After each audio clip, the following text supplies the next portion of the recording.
विकास जी, राधे राधे। गुरुदेव आपके चरणों में कोटि-कोटि प्रणाम। गुरुदेव मेरा प्रश्न है कि मैं वकील हूँ, काउंसलिंग करता हूँ, मतलब लोगों को समझाता हूँ। कई बार मेरे पास जो बहुत परेशान होते हैं वो मरने की बात करते हैं कि इससे तो अच्छा है मर जाऊँ, ना चाहते हुए भी तो हम जेल से आ केवल जाते अभी हैं। आगे प्रश्न और पढ़ना। हमने इतना आप लोगों से प्रार्थना करना चाहते हैं जहाँ तक आवाज़ हमारी पहुँचे। अगर मरने के बाद कोई विशेष वीआईपी व्यवस्था हो तो एक बार झंझट खत्म हो, वीआईपी व्यवस्था में पहुँच जाएँ। लेकिन मरने के बाद व्यवस्था नहीं है, बड़ी बुरी अवस्था है। आत्महनन गति बहुत बुरा अपराध है। अपने भारत में भी कानून, सरकारी कानून में भी है। यदि आप हत्या करने का प्रयास करते हैं और आपकी रिपोर्ट हो जाती है तो आप अपराधी माने जाएंगे। मतलब आप शरीर का प्रयोग कर सकते हैं, शरीर को नष्ट नहीं कर सकते, सरकारी संपत्ति है। और ये भागवती संपत्ति में तो बहुत बड़ा अपराध है। ये हत्यारा दुर्गति को प्राप्त होता है, प्रेत योनि को प्राप्त होता है। भाई हमारी अभी छोटी समस्या है और हम मर जाते हैं और हमारी सब समस्याएं समाधान हो जाती है, लेकिन समस्या का समाधान नहीं, भारी समस्या में फंस जाएंगे। क्योंकि समस्या के समाधान के लिए तो हमें मनुष्य शरीर मिला था।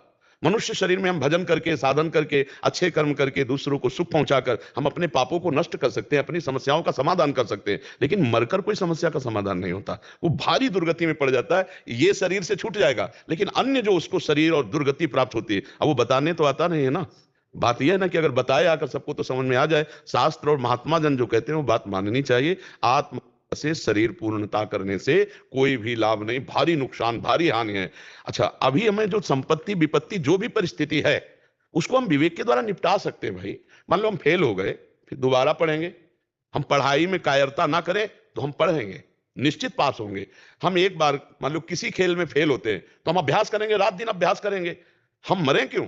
हमारी किसानी की खेती खराब हो गई, हम अगली बार फिर प्रयास करेंगे। हम जीते हैं ना तो हम कुछ भी कर सकते हैं, मर के हम क्या कर सकते हैं? फिर तो हमारी दुर्गति हो जाएगी। तो अच्छे से समझाना चाहिए आपको कि मरने से किसी की कोई भी समस्या का समाधान नहीं है। जीव को बड़ी दुर्गति भोगनी पड़ती है। जीते हुए हम हर समस्या का समाधान कर सकते। आज गरीब है, कल हो सकता है भगवान कोई हमारे कर्म का ऐसा हिसाब लगा दे कि बढ़िया धनी बन जाए। वो तो देर नहीं लगती।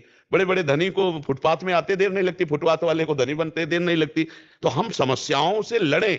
हमारा मनुष्य जीवन समस्याओं से लड़ने के लिए, समस्याओं में मिटाने के लिए अपने को नहीं है। इसलिए बिल्कुल ये बात सब पूरी समाज को समझनी चाहिए कि करना क्या करना है बहुत बड़ी गलती है। इससे कहीं किंचन मात्र समस्याओं का समाधान नहीं, भारी दुर्गति को, प्रेत योनि को प्राप्त होता है जो आत्महत्या करता है। उस समय तो जिस समय कुछ ऐसा वाक्य होता है उस समय तो इतना डिप्रेशन होता है तो कुछ सोच नहीं रहे। हाँ, वैसे चाहिए, ऐसे लोगों को चाहिए कि ऐसे लोगों से मिले जो लोग बुद्धि स्तर में, जैसे आप कहते हैं कि हम उनको समझाने का हाँ कार्य करते हैं, तो बहुत अच्छे तरीके मालूम है समझाने वालों, क्योंकि वो इसी बात की ट्रेनिंग लेते हैं। तो मुझे लगता है कि यदि थोड़ा अध्यात्म से जुड़ जाए, थोड़ा विवेक से जुड़ जाए, थोड़ा भगवान का सहारा ले ले, तो इस भारी समस्या का समाधान हो सकता है।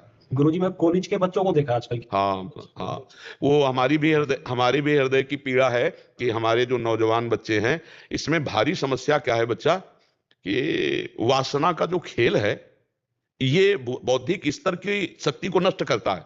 अब वो व्यसन में उतरते हैं, व्यभिचार में उतरते हैं, और कई तरह का ऐसा फंसाव होता है जो वही जानता है जो फंसता है। अब जैसे आपने दो लड़की से प्यार कर लिया, या वो दो लड़के से प्यार कर ली, मित्रता होते होते दोनों से हो गई। अब एक ब्लैकमेल कर रहे उसे छोड़ो, वो कह रहे अगर उसको हमको छोड़ा तो हम तुम्हें बख्शेंगे नहीं। अब वो जल रहा है अंदर है कि अब इसका समाधान मम्मी पापा समाज कोई है नहीं। अब वो अंदर उसको लगता है यार, लड़की है, अब उसको ब्लैकमेल किया जा रहा है, उसको पहले बॉयफ्रेंड बने फिर ब्लैकमेल किए, फिर उसकी गलत, कई बच्चे ऐसे कई बच्चे हैं, या व्यसन में उतर गए, अब अर्थ चाहिए, अब व्यसन के बिना जिया नहीं जा रहा। इससे अच्छा देश कलह, कई ऐसी समस्याएं पाप आचरण के कारण हो जाती हैं जो बहुत ही बुरी स्थिति होती है। लड़ते लड़ते वो दिमाग में हार जाता है और परिणाम फिर उसे नजर आता है।